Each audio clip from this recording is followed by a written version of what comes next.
મિત્રો, આજે ડોક્ટર બાબા સાહેબ આંબેડકરની 134મી જન્મ જયંતિ નિમિત્તે ભારતના 5 રાજ્ય અને કેન્દ્ર શાસિત પ્રદેશ અને ન્યુયોર્કમાં કંઈક ને કંઈક નવી પહેલ અને શરૂઆતો ડોક્ટર બાબા સાહેબના નામ ઉપરથી થઈ છે. તો આ મોસ્ટ આઈએમપી શરૂઆતો આપણે જોઈએ. સૌપ્રથમ ન્યુયોર્કના મેયર એરિક એડમ્સે જાહેરાત કરી છે કે 14 એપ્રિલને ન્યુયોર્કની અંદર ડોક્ટર ભીમરાવ રામજી આંબેડકર દિવસ તરીકે મનાવવામાં આવશે. આવું કરનાર તે અમેરિકાનું પ્રથમ રાજ્ય છે અને ન્યુયોર્કના કોલંબિયા યુનિવર્સિટીમાં જ આપણા બાબા સાહેબ ભણ્યા હતા, એટલે તેમને આ સન્માન આપવામાં આવ્યું છે. બીજું કે મધ્યપ્રદેશ ની અંદર 25મું વન્યજીવ અભયારણ્યની સ્થાપના કરવામાં આવી છે અને એનું નામ ડોક્ટર ભીમરાવ આંબેડકર વન્યજીવ અભયારણ્ય રાખવામાં આવ્યું છે. તે મધ્યપ્રદેશના સાગર જિલ્લામાં 258 ચોરસ કિલોમીટરમાં ફેલાયેલું છે અને હમણાં જ જાહેર થયેલા મધ્યપ્રદેશના 9માં અને ભારતના 58માં tiger reserve Madhav tiger reserve નજીક આવેલું છે. અને આ જે વન્યજીવ અભયારણ્ય છે એ ભારતની અંદર પ્રથમ વન્યજીવ અભયારણ્ય છે જે બાબા સાહેબના નામ ઉપરથી હોય. આની પહેલા ઉત્તર પ્રદેશના પ્રતાપગઢ જિલ્લામાં ડોક્ટર BR આંબેડકર પક્ષી અભયારણ્ય ઓલરેડી આવેલું છે.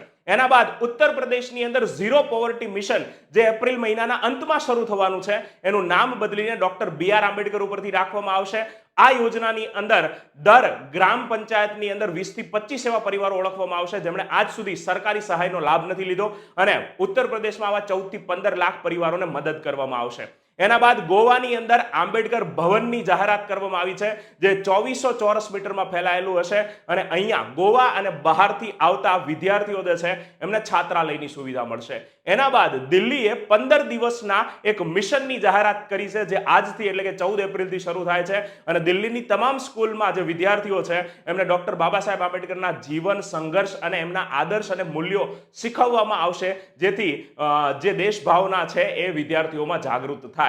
અને આંધ્રપ્રદેશે જાહેરાત કરી છે એક નવી ડોક્ટર બાબા સાહેબ આંબેડકર ઓપન યુનિવર્સિટીની જાહેરાત કરવાની. એ ગુજરાત અને તેલંગાણા બાદ ભારતની ત્રીજી બાબા સાહેબ આંબેડકર ઓપન યુનિવર્સિટી હશે. અને એક પહેલ સંસ્કૃતિ મંત્રાલય દ્વારા ઓલરેડી 1 મહિના પહેલા શરૂ કરવામાં આવી છે. એમણે AI આધારિત 3D હોલો બોક્સ રજૂ કર્યું છે જેમાં ડોક્ટર BR આંબેડકર સાહેબ તમારા તમામ બંધારણ આધારિત સવાલોના જવાબ આપે છે અને તમામ ભારતમાં 6 જગ્યાએ આવા બોક્સ મૂકવામાં આવ્યા છે. તો આ મોસ્ટ આઈએમપી માહિતી તમારા અન્ય મિત્રો સાથે શેર કરી દો અને આવી માહિતી મેળવતા રહેવા માટે મારી Insta ID officer current follow કરી લો. જય હિન્દ, જય ભારત.